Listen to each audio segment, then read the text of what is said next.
എല്ലാ വിദ്യാർത്ഥികൾക്കും പുതിയൊരു വീഡിയോയിലേക്ക് സ്വാഗതം. ഈ വർഷത്തെ +1 ഹയർ സെക്കൻഡറി തേർഡ് അലോട്ട്മെൻറ്റ് റിസൾട്ടും അതുപോലെ തന്നെ സ്പോർട്സ് കോട്ട സെക്കൻഡ് അലോട്ട്മെൻറ്റ് റിസൾട്ടും അതുപോലെ തന്നെ ഈ ഒരു മോഡൽ റെസിഡൻഷ്യൽ സ്കൂളുകളിലേക്കുള്ള തേർഡ് അലോട്ട്മെൻറ്റും അതുപോലെ തന്നെ അവസാനത്തെ അലോട്ട്മെൻറ്റും നാളെ പ്രസിദ്ധീകരിക്കുന്നതായിരിക്കും. അപ്പോൾ വിദ്യാർത്ഥികൾ ചോദിക്കുന്ന പ്രധാനപ്പെട്ട കാര്യമാണ് ടെമ്പററി അഡ്മിഷൻ എടുക്കാൻ പറ്റുമോ അല്ലെങ്കിൽ പെർമനൻറ്റ് അഡ്മിഷൻ എടുക്കാൻ പറ്റുമോ, ഇഷ്ടപ്പെടാത്ത സ്കൂളോ കോഴ്സോ ആണ് കിട്ടിയതെങ്കിൽ എന്താണ് ചെയ്യുക എന്നുള്ളത്. അതുപോലെ തന്നെ വിദ്യാർത്ഥികൾക്ക് എത്ര മണിക്കാണ് ഈ ഒരു തേർഡ് അലോട്ട്മെൻറ്റ് റിസൾട്ട് പ്രസിദ്ധീകരിക്കുക എന്നുള്ളതും വിദ്യാർത്ഥികൾ ചോദിക്കുന്ന പ്രധാനപ്പെട്ട കാര്യമാണ്. അപ്പോൾ ആദ്യം തന്നെ നിങ്ങൾ ശ്രദ്ധിക്കേണ്ടത് ഇത് തേർഡ് അലോട്ട്മെൻറ്റ് ആയതുകൊണ്ട് തന്നെ അതായത് മുഖ്യഘട്ടത്തിലെ തേർഡ് അലോട്ട്മെൻറ്റ് ആണ്.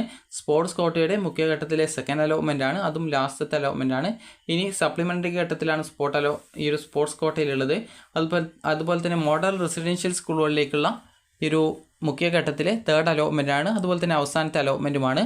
അപ്പോൾ വിദ്യാർത്ഥികൾക്ക് ഈ ഒരു അലോട്ട്മെൻറ്റ് റിസൾട്ട് നാളെ വൈകുന്നേരം 3 മണിയോടെയാണ് നിങ്ങളുടെ റിസൾട്ട് വരിക. അപ്പോൾ വിദ്യാർത്ഥികൾക്ക് ചില സമയത്ത് നാളെ രാവിലെ 11 മണിയോടെയും നിങ്ങൾക്ക് നിങ്ങളുടെ റിസൾട്ട് പ്രതീക്ഷിക്കാം.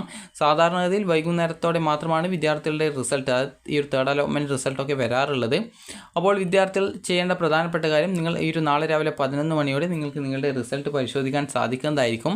അപ്പോൾ വിദ്യാർത്ഥികൾക്ക് എങ്ങനെ റിസൾട്ട് പരിശോധിക്കാമെന്ന് പറയുന്നതിന് മുമ്പായിട്ട് വിദ്യാർത്ഥികൾ ചോദിക്കുന്നതാണ് പെർമനൻറ്റ് അഡ്മിഷൻ ഉണ്ടോ അല്ലെങ്കിൽ ടെമ്പററി അഡ്മിഷൻ ഉണ്ടോ എന്നുള്ളത്. അപ്പോൾ നിങ്ങൾ ശ്രദ്ധിക്കേണ്ട കാര്യം ഈ ഒരു തേർഡ് അലോട്ട്മെൻറ്റ് ആയതുകൊണ്ട് തന്നെ നിങ്ങൾക്ക് ഇപ്പോൾ സ്പോർട്സ് കോട്ടയിലായാലും അല്ലെങ്കിൽ മോഡൽ റെസിഡൻഷ്യൽ സ്കൂളായിരുന്നാലും അല്ലെങ്കിൽ സ്പോർട്സ് കോട്ടയിലായിരുന്നാലും നിങ്ങൾ അഡ്മിഷൻ അലോട്ട്മെൻറ്റ് കിട്ടുകയാണെങ്കിൽ അല്ലെങ്കിൽ നിങ്ങൾ ഫസ്റ്റ് സെക്കൻഡ് അലോട്ട്മെൻറ്റിൽ ടെമ്പററി അഡ്മിഷൻ നേടിയിട്ടുള്ള വിദ്യാർത്ഥികളാണെങ്കിലും നിങ്ങൾ സ്കൂളിൽ പോയിട്ട് പെർമനൻറ്റ് അഡ്മിഷനാണ് നേടേണ്ടത്. അത് ഈ ഒരു പെർമനൻറ്റ് അഡ്മിഷനാണ് നിങ്ങൾ നേടേണ്ടത്.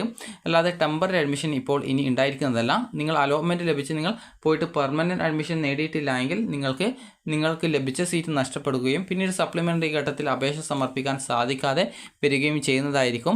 അപ്പോൾ അതുകൊണ്ട് തന്നെ വിദ്യാർത്ഥികൾ ശ്രദ്ധിക്കേണ്ടത് നിങ്ങൾക്ക് അലോട്ട്മെൻറ്റ് കിട്ടുകയാണെങ്കിലും അല്ലെങ്കിൽ ഫസ്റ്റ് അലോട്ട്മെൻറ്റിൽ അല്ലെങ്കിൽ സെക്കൻഡ് അലോട്ട്മെൻറ്റിൽ നിങ്ങൾ ടെമ്പററി അഡ്മിഷൻ നേടിയിട്ടുള്ള വിദ്യാർത്ഥികളാണ്. എന്നാൽ തേർഡ് അലോട്ട്മെൻറ്റിൽ എവിടെയും കിട്ടിയിട്ടില്ല എങ്കിലും നിങ്ങൾ ഏറ്റവും അവസാനം നിങ്ങൾക്ക് എവിടെയാണോ അഡ്മിഷൻ ഉണ്ടായിരുന്നത്, ടെമ്പററി ആണെങ്കിൽ ടെമ്പററി, അപ്പോൾ ആ ഒരു സ്കൂളിൽ പോയിട്ട് നിങ്ങൾ പെർമനൻറ്റ് അഡ്മിഷൻ എടുക്കേണ്ടതാണ്. തേർഡ് അലോട്ട്മെൻറ്റിൽ പുതുതായിട്ട് അലോട്ട്മെൻറ്റ് ലഭിക്കുന്ന വിദ്യാർത്ഥികൾ അലോട്ട്മെൻറ്റ് ലഭിച്ച സ്കൂൾ എവിടെയാണോ അവിടെ പോയിട്ട് നിങ്ങൾ ഫീസ് അടച്ച് നിങ്ങളുടെ സീറ്റ് അതായത് അഡ്മിഷൻ പെർമനൻറ്റ് അഡ്മിഷൻ ആക്കേണ്ടതാണ്. ഇനി നിങ്ങൾക്ക് എങ്ങനെയാണ് നിങ്ങളുടെ അലോട്ട്മെൻറ്റ് പരിശോധിക്കാമെന്ന് നോക്കാം. ആദ്യം തന്നെ HSCAP വെബ്സൈറ്റ് ഓപ്പൺ ചെയ്യുക. HSCAP വെബ്സൈറ്റ് ഓപ്പൺ ചെയ്ത് കഴിഞ്ഞാൽ കാൻഡിഡേറ്റ് ലോഗിൻ SWS, അതുപോലെ തന്നെ കാൻഡിഡേറ്റ് ലോഗിൻ MRS, അതുപോലെ തന്നെ കാൻഡിഡേറ്റ് ലോഗിൻ സ്പോർട്സ് എന്നിങ്ങനെയുള്ള ലിങ്കുകൾ കാണാൻ സാധിക്കുന്നതാണ്. അപ്പോൾ നിങ്ങൾ ഈ ഒരു കാൻഡിഡേറ്റ് ലോഗിൻ സ്പോർട്സ് എന്നുള്ള ലിങ്ക് എന്ന് പറയുന്നത് സ്പോർട്സ് കോട്ടയാണ്. അപ്പോൾ നിങ്ങളിപ്പോൾ SWS ലിങ്കിലാണ് അപേക്ഷിച്ചതെങ്കിൽ ആ ഒരു ലിങ്ക് പോയി പരിശോധിക്കണം. MRS ലിങ്ക് പോയി അപേക്ഷിച്ചിട്ടുണ്ടെങ്കിൽ അതുകൂടി പരിശോധിക്കണം. അത് ഈ ഒരു SWSൻ്റെ പരിശോധിച്ച ശേഷം MRS പരിശോധിക്കാം. അതുപോലെ തന്നെ അതിനുശേഷം സ്പോർട്സ് കോട്ടയോടി അപ്ലൈ ചെയ്തിട്ടുണ്ടെങ്കിൽ സ്പോർട്സ് കോട്ടയോടി അതിൻ്റെ കൂടി കാൻഡിഡേറ്റ് ലോഗിൻ ചെയ്തുകൊണ്ട് നിങ്ങളുടെ ആ ഒരു റിസൾട്ട് കൃത്യമായിട്ട് പരിശോധിക്കേണ്ടതാണ്. കാരണം ഏതെങ്കിലും കോട്ടയിൽ അലോട്ട്മെൻറ്റ് കിട്ടിയിട്ടുണ്ടോ എന്നുള്ളത് ലോഗിൻ ചെയ്ത് നോക്കിയാൽ മാത്രമേ അറിയാനായിട്ട് സാധിക്കത്തുള്ളൂ. അപ്പോൾ നിങ്ങൾ ആദ്യം ഞാനിപ്പോൾ കാൻഡിഡേറ്റ് ലോഗിൻ SWS എന്നുള്ള ലിങ്ക് പോയി മാത്രമേ അപേക്ഷിച്ചിട്ടുള്ളൂ എങ്കിൽ ഞാൻ ആ ഒരു ലിങ്കേ പരിശോധിക്കുള്ളൂ. നിങ്ങൾ മറ്റ് ലിങ്കുകൾ കൂടി അപേക്ഷിച്ചിട്ടുണ്ടെങ്കിൽ അതുകൂടി നിങ്ങൾ കൃത്യമായിട്ട് പരിശോധിക്കേണ്ടതാണ്. അപ്പോൾ വിദ്യാർത്ഥികൾ ഇനി അടുത്തതായിട്ട് ശ്രദ്ധിക്കേണ്ടത് എങ്ങനെയാണ് ഈ ഒരു അലോട്ട്മെൻറ്റ് പരിശോധിക്കുക എന്നുള്ളതാണ്. അപ്പോൾ ആദ്യം തന്നെ നിങ്ങൾ ചെയ്യേണ്ടത് നിങ്ങൾ ആ ഒരു ലിങ്കിൽ ക്ലിക്ക് ചെയ്യുക, നിങ്ങളുടെ ആ ഒരു ആപ്ലിക്കേഷൻ നമ്പർ കൊടുക്കുക, അതുപോലെ തന്നെ കാൻഡിഡേറ്റ് ലോഗിൻ പേജ് എത്തുന്നതാണ്. അവിടെ നിങ്ങൾ ആപ്ലിക്കേഷൻ നമ്പർ കൊടുക്കുക, പാസ്വേഡ് കൊടുക്കുക, അതുപോലെ തന്നെ ജില്ല കൊടുക്കുക. ആ ജില്ല സെലക്ട് ചെയ്ത് കൊടുക്കുകയാണ് വേണ്ടത്. അതിനുശേഷം ലോഗിൻ ചെയ്യുക. ലോഗിൻ ചെയ്ത് കഴിഞ്ഞാൽ പിന്നീട് വരുന്ന പ്രൊഫൈൽ പേജിൽ നിങ്ങൾക്ക് കാണാൻ സാധിക്കുന്നതാണ് congratulations you have got allotment എന്ന് പറഞ്ഞുകൊണ്ട് കാണാം. അതുപോലെ തന്നെ congratulation you have got allotted in higher option എന്ന് പറഞ്ഞുകൊണ്ട് കാണാം. അതുപോലെ തന്നെ no change in allotted option എന്ന് പറഞ്ഞുകൊണ്ട് കാണാം. അതുപോലെ തന്നെ sorry you have no allotment എന്ന് പറഞ്ഞുകൊണ്ട് കാണാൻ സാധിക്കുന്നതാണ്. ഇതിൽ നിങ്ങൾക്ക് congratulation you have got allotment എന്നും congratulation you have got allotment in higher option എന്ന് പറഞ്ഞുകൊണ്ട് ഉള്ള വിദ്യാർത്ഥികളും ആണ് അലോട്ട്മെൻറ്റ് ലഭിച്ച അലോട്ട്മെൻറ്റ് കിട്ടിയിട്ടുള്ളതെന്ന് അവർക്ക് മാത്രമാണ് അലോട്ട്മെൻറ്റ് കിട്ടിയതെന്ന് നിങ്ങൾക്ക് മനസ്സിലാക്കാൻ സാധിക്കുന്നതാണ്. അതുപോലെ തന്നെ അതിനുശേഷം നിങ്ങൾ ചെയ്യേണ്ടത് അലോട്ട്മെൻറ്റ് കിട്ടിയ വിദ്യാർത്ഥികളായിരുന്നാലും കിട്ടാത്ത വിദ്യാർത്ഥികളായിരുന്നാലും ചെയ്യേണ്ടത് നിങ്ങൾ ജസ്റ്റ് ആ ഒരു തേർഡ് അലോട്ട്മെൻറ്റ് റിസൾട്ട് എന്നുള്ള ലിങ്കിൽ ക്ലിക്ക് ചെയ്യുക. അപ്പോൾ അതിൽ ക്ലിക്ക് ചെയ്ത് കഴിഞ്ഞാൽ പിന്നീട് വരുന്ന പേജിൽ നിങ്ങൾക്ക് കാണാൻ സാധിക്കുന്നതാണ് വ്യൂ അലോട്ട്മെൻറ്റ് ലെറ്റർ എന്ന് പറഞ്ഞുകൊണ്ട് കാണാം. അതിൽ ക്ലിക്ക് ചെയ്യുക, നിങ്ങളുടെ അലോട്ട്മെൻറ്റ് ലെറ്റർ ഡൗൺലോഡ് ചെയ്തെടുക്കുക.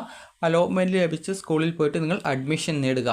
അതുപോലെ തന്നെ അവിടെ നിങ്ങൾക്ക് റാങ്ക് ഡീറ്റെയിൽസ് എന്നുള്ള ഓപ്ഷൻ കാണാൻ പറ്റും. അവിടെ നിങ്ങളുടെ ആ ഒരു ഓപ്ഷൻ ലിസ്റ്റിലുണ്ടായിരുന്ന ഓപ്ഷനുകളുടെ ആ ഒരു റാങ്ക് ഡീറ്റെയിൽസ് നിങ്ങൾക്ക് മനസ്സിലാക്കാൻ പറ്റുന്നതാണ്. അത് ലാസ്റ്റ് റാങ്കും അതുപോലെ തന്നെ വിദ്യാർത്ഥികളുടെ നിങ്ങളുടെ റാങ്കും മനസ്സിലാക്കാൻ സാധിക്കുന്നതായിരിക്കും. ഇനി അതുപോലെ തന്നെ അതിനുശേഷം വിദ്യാർത്ഥികൾ ചെയ്യേണ്ട പ്രധാനപ്പെട്ട കാര്യം എന്ന് പറയുന്നത് നിങ്ങൾക്ക് അലോട്ട്മെൻറ്റ് കിട്ടിയ വിദ്യാർത്ഥികൾ അലോട്ട്മെൻറ്റ് ലെറ്റർ ഡൗൺലോഡ് ചെയ്ത് അലോട്ട്മെൻറ്റ് കിട്ടിയ സ്കൂളിൽ പോയിട്ട് പെർമനൻറ്റ് അഡ്മിഷൻ എടുക്കുക. ഇനി ആരൊക്കെയാണ് പെർമനൻറ്റ് അഡ്മിഷൻ എടുക്കേണ്ടതെന്ന് കാര്യം നോക്കാം. ഇപ്പോൾ നിങ്ങൾക്കിപ്പോൾ ഈ ഒരു ഒന്നാമത്തെയോ രണ്ടാമത്തെയോ മൂന്നാമത്തെയോ അലോട്ട്മെൻറ്റുകളിൽ അലോട്ട്മെൻറ്റ് കിട്ടിയിട്ടില്ല. ഇപ്പോൾ ആദ്യമായിട്ടാണ് ഈ തേർഡ് അലോട്ട്മെൻറ്റ് കിട്ടിയത്. അപ്പോൾ നിങ്ങൾക്ക് ഒന്നാമത്തെ ഓപ്ഷൻ ആയാലും രണ്ടാമത്തെ ആയാലും മൂന്നാമത്തെ ആയാലും അതായത് ഏത് ഓപ്ഷൻ കിട്ടിക്കഴിഞ്ഞാൽ നിങ്ങൾ പോയിട്ട് പെർമനൻറ്റ് അഡ്മിഷനാണ് എടുക്കേണ്ടത്.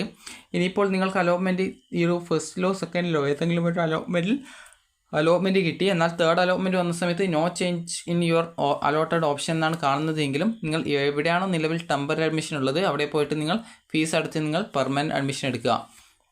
ഇനിയിപ്പോൾ വിദ്യാർത്ഥികൾക്ക് ആദ്യം അലോട്ട്മെൻറ്റ് ഫസ്റ്റിലോ സെക്കൻഡിലോ അലോട്ട്മെൻറ്റ് കിട്ടിയിട്ടുണ്ടായിരുന്നു, ടെമ്പററിയോ അല്ലെങ്കിൽ പെർമനൻറ്റോ അഡ്മിഷൻ നേടിയിട്ടുണ്ടായിരുന്നു. തേർഡ് അലോട്ട്മെൻറ്റ് വന്ന സമയത്ത് മറ്റൊരു ഓപ്ഷനിലേക്ക് അലോട്ട്മെൻറ്റ് കിട്ടി. അപ്പോൾ അങ്ങനെ കിട്ടിയത് കാരണം നിങ്ങൾ പുതുതായിട്ട് എവിടെയാണോ കിട്ടിയത് ഇപ്പോൾ ചിലപ്പോൾ സെയിം സ്കൂളിൽ മറ്റൊരു കോഴ്സ് ആയിരിക്കും. അങ്ങനെയെങ്കിൽ നിങ്ങൾ ആ ഒരു കോഴ്സിലേക്ക് അതായത് നിങ്ങൾ ഫീസും എടുത്തുകൊണ്ട് നിങ്ങളുടെ രക്ഷിതാവിനെയും കൂട്ടി ഫീസും എടുത്തുകൊണ്ട് നിങ്ങൾ പോയിട്ട് പെർമനൻറ്റ് അഡ്മിഷൻ നേടുക. ഇനിയിപ്പോൾ മറ്റൊരു സ്കൂളിലേക്കാണ് കിട്ടിയതെങ്കിൽ ആദ്യം കിട്ടിയ സ്കൂളിൽ നിന്ന് നിങ്ങൾ പോയിട്ട് നിങ്ങളുടെ ഡോക്യുമെൻറ്റ്സ് ഒക്കെ തിരിച്ചു വാങ്ങിക്കുക. എന്നിട്ട് പുതുതായിട്ട് കിട്ടിയ സ്കൂളിൽ പോയിട്ട് നിങ്ങൾ അഡ്മിഷൻ നേടുക. അപ്പോൾ വിദ്യാർത്ഥികൾക്ക് ഈ ഒരു ജൂൺ 16-ാം തീയതി മുതൽ 17-ാം തീയതി വരെ മാത്രമാണ് അഡ്മിഷൻ ഉണ്ടായിരിക്കുക. ജൂൺ 16-ാം തീയതി മുതൽ 17-ാം തീയതി വൈകുന്നേരം 5 മണി വരെയാണ് നിങ്ങളുടെ അഡ്മിഷൻ ഉണ്ടായിരിക്കുക. ഇനി അതുപോലെ തന്നെ വിദ്യാർത്ഥികൾ ശ്രദ്ധിക്കേണ്ട പ്രധാനപ്പെട്ട കാര്യം, നിങ്ങൾക്ക് നിലവിൽ തേർഡ് അലോട്ട്മെൻറ്റിന് ശേഷം പെർമനൻറ്റ് അഡ്മിഷനാണ് ഏത് കോട്ടയിൽ കിട്ടിയാലും ഉണ്ടാവുക. അതുകൊണ്ട് തന്നെ വിവിധ കോട്ടകളിൽ അഡ്മിഷൻ പ്രോസസ്സ് നടക്കുന്നതുകൊണ്ട് തന്നെ നിങ്ങൾക്ക് കിട്ടിയതിൽ വെച്ച് ഏറ്റവും ഇഷ്ടപ്പെട്ട കോഴ്സ് ഏതാണോ അവിടെ മാത്രം ജോയിൻ ചെയ്യുക.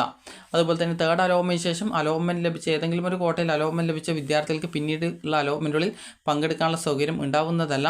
പിന്നീടുള്ള സപ്ലിമെൻ്ററി അലോട്ട്മെൻറ്റ് ഇതുവരെ കിട്ടാത്തവർക്ക് മാത്രമാണ് പങ്കെടുക്കാനുള്ള സൗകര്യം ഉണ്ടായിരിക്കുക. ഇനി നിങ്ങൾക്ക് അഡ്മിഷനായിട്ട് സ്കൂളിൽ പോകുന്ന സമയത്ത് എന്തൊക്കെ ഡോക്യുമെൻറ്റ്സ് ആണ് വേണ്ടതെന്ന് നോക്കാം.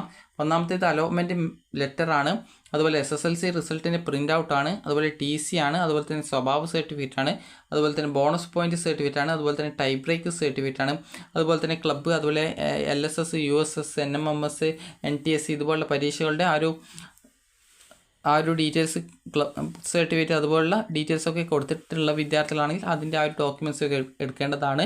അതുപോലെ തന്നെ നിങ്ങളുടെ ആധാർ കാർഡിൻ്റെ ഫോട്ടോസ്റ്റാറ്റ്, അതുപോലെ 2 പാസ്പോർട്ട് സൈസ് ഫോട്ടോ, അതുപോലെ തന്നെ നിങ്ങൾ EWS റിസർവേഷനുള്ള വിദ്യാർത്ഥികളാണെങ്കിൽ EWS സർട്ടിഫിക്കറ്റ്, അതുപോലെ തന്നെ സ്പോർട്സ് കോട്ട അലോട്ട്മെൻറ്റാണ് കിട്ടിയതെങ്കിൽ സ്പോർട്സുമായി ബന്ധപ്പെട്ടുള്ള നിങ്ങളുടെ ഡോക്യുമെൻറ്റ്സ് എടുക്കേണ്ടതാണ്.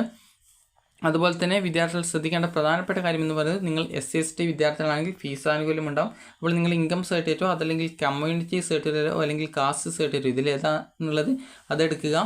അതുപോലെ തന്നെ വിദ്യാർത്ഥികൾ ഈ ഒരു നാറ്റിവിറ്റി സർട്ടിഫിക്കറ്റ് ചില സ്കൂളിൽ ചോദിക്കാറുണ്ട്. അപ്പോൾ അങ്ങനെയെങ്കിൽ നിങ്ങൾക്ക് നിങ്ങളുടെ ബർത്ത് സർട്ടിഫിക്കറ്റ് ഉപയോഗിക്കാവുന്നതാണ്. അതുപോലെ തന്നെ ചില സ്കൂളുകൾ റെസിഡൻഷ്യൽ സർട്ടിഫിക്കറ്റ് ചോദിക്കാറുണ്ട്. അതിന് പകരമായിട്ട് നിങ്ങൾക്ക് റേഷൻ കാർഡും അതിൻ്റെ കോപ്പിയും എടുത്തു പോവുക. റേഷൻ കാർഡിൻ്റെ കോപ്പി മാത്രം ആവശ്യമെങ്കിൽ കൊടുക്കാവുന്നതാണ്. ഒറിജിനൽ യാതൊരു കാരണവശാലും റേഷൻ കാർഡിൻ്റെ കൊടുക്കാൻ പാടുള്ളതല്ല. അപ്പോൾ ഇത്രയുമാണ് നിങ്ങൾക്ക് അഡ്മിഷനായിട്ട് വേണ്ട ഡോക്യുമെൻറ്റ്സ് എന്ന് പറയുന്നത്. അപ്പോൾ വിദ്യാർത്ഥികൾക്ക് അലോട്ട്മെൻറ്റ് കിട്ടിയിട്ടുണ്ടെങ്കിൽ അലോട്ട്മെൻറ്റ് ലഭിച്ച സ്കൂളിൽ വിദ്യാർത്ഥികൾ പോയിട്ട് പെർമനൻറ്റ് അഡ്മിഷനാണ് എടുക്കേണ്ടത്, ടെമ്പററി അഡ്മിഷൻ ഉണ്ടായിരിക്കുന്നതല്ല. അപ്പോൾ നിങ്ങൾക്ക് ഈ ഒരു വീഡിയോ ഉപകാരപ്രദമായിട്ടുണ്ടെങ്കിൽ ലൈക്ക് ചെയ്യുക, ഷെയർ ചെയ്യുക. Thank you for watching.